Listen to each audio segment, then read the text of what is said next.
छात्रों को नमस्कार, जय श्री कृष्णा। गंगोत्री स्कूल गोंडल में आपका हार्दिक स्वागत है। 8वीं कक्षा में विषय हिंदी में अगले तास में हमने कविता 4 का अभ्यास किया था, उठो धरा के अमर सपूतों। तो ये जो कविता द्वारिका प्रसाद माहेश्वरी जी की है, द्वारिका प्रसाद माहेश्वरी ने जब हमारा भारत देश सदियों तक गुलामी में रहा, 15 अगस्त 1947 को हमारा भारत देश को आज़ादी मिली। उस समय का एक गीत था जो द्वारिका प्रसाद माहेश्वरी ने लिखा है, उठो धरा के अमर सपूतों, पुनः नया निर्माण करो। कवि ने देश के सपूतों को कहा है, हे वीर पुरुषों, देश के सपूतों, अब हमारा भारत देश अंग्रेजों की गुलामी में से आज़ाद हुआ है। अब देश को स्वतंत्रता मिली है, इसलिए सपूतों को कहता है कि अब तुम जाग जाओ, फिर से भारत देश को जैसा था वैसा बनाओ, भारत देश का फिर से नया निर्माण करो। तुम जग जाओ और देश के सभी नागरिकों को जागृत करो और देश का नया निर्माण करो। देश के सभी लोगों के जीवन में फिर से नव स्फूर्ति और नव प्राण भर दो, क्योंकि लोगों को जीवन में कभी कितनी आशाएं है, कई सारा सपना है लोगों को अपने जीवन जीने का। तो लोगों को जागृत करो और देश का पुनः नया निर्माण करो। आज का जो सूरज है वो देश के लिए नया सूरज है। ये सूरज है, ये देश के लिए कुछ नई राहत दिखाता है। स्वतंत्रता का सूरज है, उसकी किरण है, वो भी स्वतंत्रता की किरण है। जो भारत देश की भूमि पर आज पड़ी है वो स्वतंत्रता की किरण है। सभी लोगों के जीवन में नई स्फूर्ति लेकर आई है। सभी लोग अब अपनी तरह जी सकेंगे, पूरी स्वतंत्रता से रह सकेंगे, धर्म का पालन कर सकेंगे। इसलिए कवि देश के सपूतों को देश का नया निर्माण कहने को कहता है। जो पक्षी है वो अपने नए स्वर में कुछ गाते हैं, क्योंकि पक्षी को भी ये मालूम हो गया है कि अब भारत देश को स्वतंत्रता मिल गई है, आज़ादी मिल गई है। पक्षी कुछ नए स्वर लेकर कुछ नए स्वर में कुछ नया गीत गाता है भारत देश के लिए। भमरा है वो बाग में मस्त बनकर मंडराता है, फूलों के पर मंडराता है, मस्त बनकर भमरा भी उड़ता है।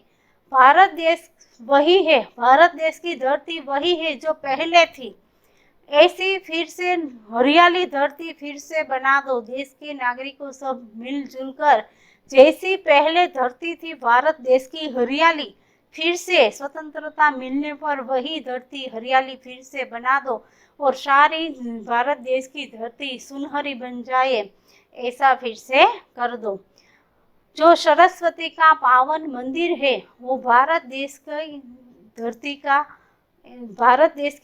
है और सरस्वती माँ का पावन मंदिर है। देश के छोटे छोटे जो बच्चे हैं, नन्हे मुन्ने बच्चे हैं, वो सभी बच्चे इस सरस्वती माँ के मंदिर के रक्षक हैं और पुजारी हैं। अब उन सभी बच्चों को नई नई विज्ञान टेक्नोलॉजी, नई शोध तपास करके देश का कुछ नया काम करना है और आगे कुछ करने के लिए कुछ नया काम करके देश को ललकारना है, फटकारना है। सत सत दीपक जलाना है, सौ सौ ज्ञान के दीपक प्रगटाकर नन्हे मुन्ने बच्चे को देश के लिए कुछ करना है। ऐसा कवि द्वारिका प्रसाद माहेश्वरी देश के सपूतों को देश के लिए कुछ करने के लिए, देश का पुनः निर्माण करने के लिए, देश के सपूतों को, देश के सभी जनों को जागृत करने के लिए कहता है और देश का पुनः नया निर्माण करने के लिए कहता है। अब हम इस कविता का कुछ सवाल जवाब देखेंगे। पहला प्रश्न है, कवि ने धरती के सपूतों का किस लिए आह्वान किया है? कवि द्वारिका प्रसाद माहेश्वरी ने धरती के जे वीर सपूतो छे એને શું કામે લલકાર્યા છે, શું કામે ચुनौती આપી છે, શું કામે પડકાर्या છે? कवि ने देश का नवनिर्माण करने के लिए धरती के सपूतों का आह्वान किया है। द्वारिका प्रसाद माहेश्वरी कविने દેશનું નવું નિર્માણ કરવા માટે કે જે પહેલાનો ભારત દેશ હતો એવો ભારત દેશ ફરીથી પાછો બની જવો જોઈએ, દેશનું પાછું નવું નિર્માણ શું કામે? તો કે અત્યાર સુધી જે આપણો ભારત દેશ હતો એ ગુલામીની રેખા નીચે જીવતો હતો. હવે આપણા ભારત દેશને સ્વતંત્રતા મળી ગઈ છે, તો હવે આ સ્વતંત્રતા જે મળી છે એ દરેક દેશના લોકો માટે એક નવી આશા છે, નવી ઉમંગ છે, નવી તરંગો છે, તો નવું જીવન છે. તો આ નવા જીવન માટે દેશનું પણ નવું નિર્માણ કરવાનું છે, દેશને ફરીથી પાછો પહેલાની માફક દેશને નવો બનાવવાનો છે.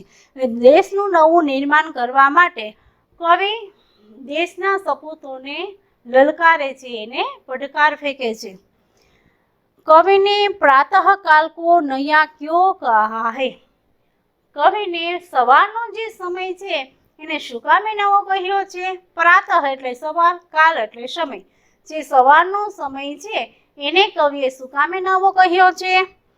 कवि ने प्रातः काल को नया कहा है क्योंकि यहाँ स्वतंत्रता का प्रभाव है. કવિને સવારના સમયને નવો કહ્યો છે, શું કામે? કે આજની જે સવાર છે ભારત દેશ માટે સ્વતંત્રતાની સવાર છે. હવે ભારત દેશ આઝાદ થઈ ગયો છે. 15મી ઓગસ્ટ 1947 ના રોજ ભારત દેશ આઝાદ થાય છે.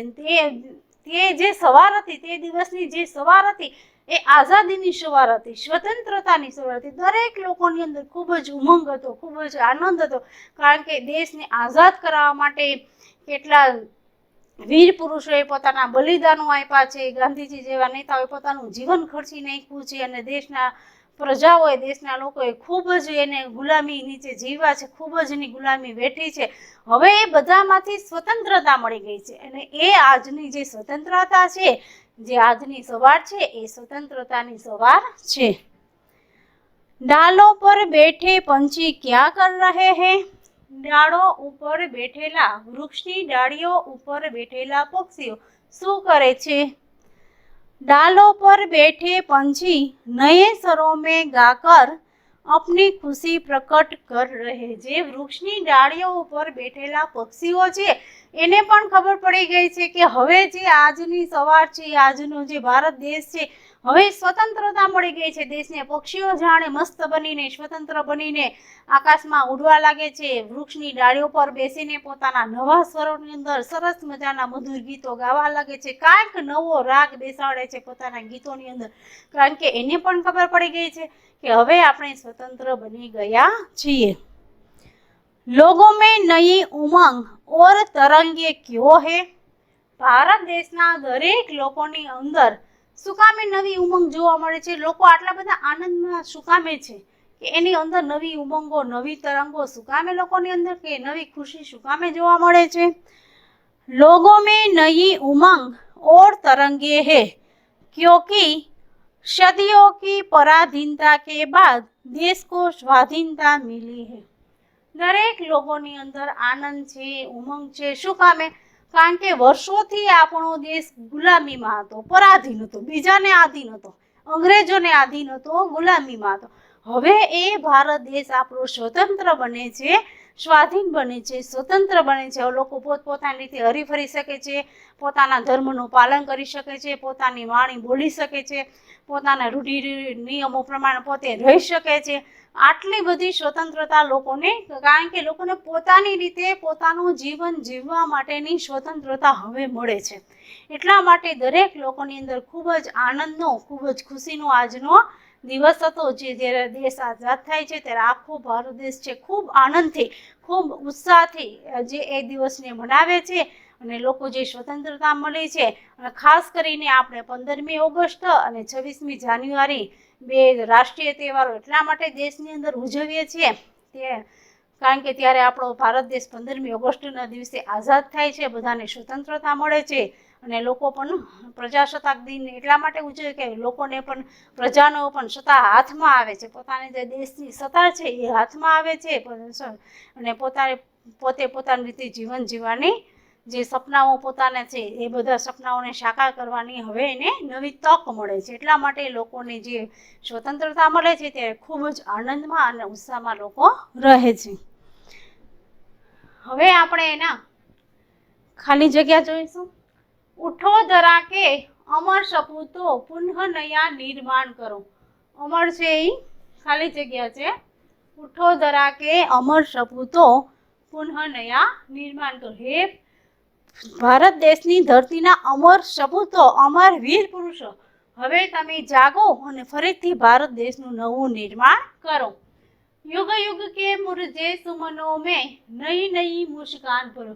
युगो युगोથી જે મુરઝાઈ ગયેલા છે સુમનો, જે પુષ્પો, જે યુગો યુગોથી ફૂલો જે મુરઝાઈ ગયેલા છે એને ફરીથી પાછા આપણે નવી સ્ફૂર્તિ આપવાની છે, નવું પ્રાણ આપવાનું છે, લોકોની અંદર નવો શ્વાસ, નવો પ્રાણ આપવાનો છે। લોકોને ફરીથી પહેલાની જેમ પાછા એને રેતા કરવાના છે, ફરીથી પાછા એને નવી મુસ્કાન આપવાની છે। દરેક લોકોના ચહેરા ઉપર એક નવી હસી આવે, નવી મુસ્કાન આવે, એવી રીતે લોકોને ફરીથી જાગૃત કરવાના છે। डाल डाल पर बैठ विहग कुछ नए स्वरों में गाते हैं। डाળી ડાળીઓ ઉપર બેઠેલા વિહગ એટલે પક્ષી થશે। डाળી ડાળીઓ પર બેઠેલા જે પક્ષીઓ છે એ કાંઈક નવા સ્વરોની અંદર પોતે મધુર ગીતો ગાય છે। नूतन मंगलमय ध्वनियों से गुंजित जग उद्यान करो। नूतन એટલે સરસ મજાની શુભ, જે નવી આધુનિક અત્યારની જે અત્યારે જે સ્વતંત્રતા મળી છે, નવી સ્વતંત્ર જે દેશને આઝાદ થયો છે, નવી સ્વતંત્રતા મળી છે, અત્યારની નવી ધ્વનિઓને, જે નવી ધ્વનિઓ દ્વારા જે દેશ છે એક ઉદ્યાન જેવો છે, બાગ બગીચા જેવો છે, એ બગીચાની અંદર અત્યારે જે નવી ધ્વનિઓ દ્વારા આખા દેશને ગુંજિત કરવાનો છે। સત સત દીપક જલા જ્ઞાન કે નવયુગ કા આહવાન કરો। સો દીપડાઓ, સો દીવડાઓ, જે સો દીવડાઓ જ્ઞાનના પ્રગટાવેલા છે, એ જ્ઞાનના દીવડાઓ પ્રગટાવેલા છે, એને નવયુગને, નવા યુગને એ નવી કળાઓ દ્વારા અનેક પ્રકારનું જ્ઞાન મેળવ્યા પછી નવી કળાઓ દ્વારા હવે નવા યુગને આપણે આવકારવાનું છે, લલકારવાનું છે। एक वचन वाक्यों का बहुवचन में परिवर्तन। मुझे लुटेरे का डर था, यह वाक्य एक वचन है, उसका बहुवचन हमें लुटेरों का डर था। पक्षी ने उड़ान भरी, पक्षियों ने उड़ाने भरी। उसने मुझे मिठाई दी, उन्होंने हमें मिठाइयाँ दी। तो विद्यार्थी मित्रों, आज की जो कविता है उठो धराके सपूतो, इस कविता का सवाल जवाब, खाली जगह, बहुवचन वाक्य और काव्य का भाषांतर तुम सबको अच्छी तरह से समझा गया होगा। अगले तास में हम नया एकम ऐसा ही लेकर फिर मिलेंगे। तब तक के लिए धन्यवाद। Thank you.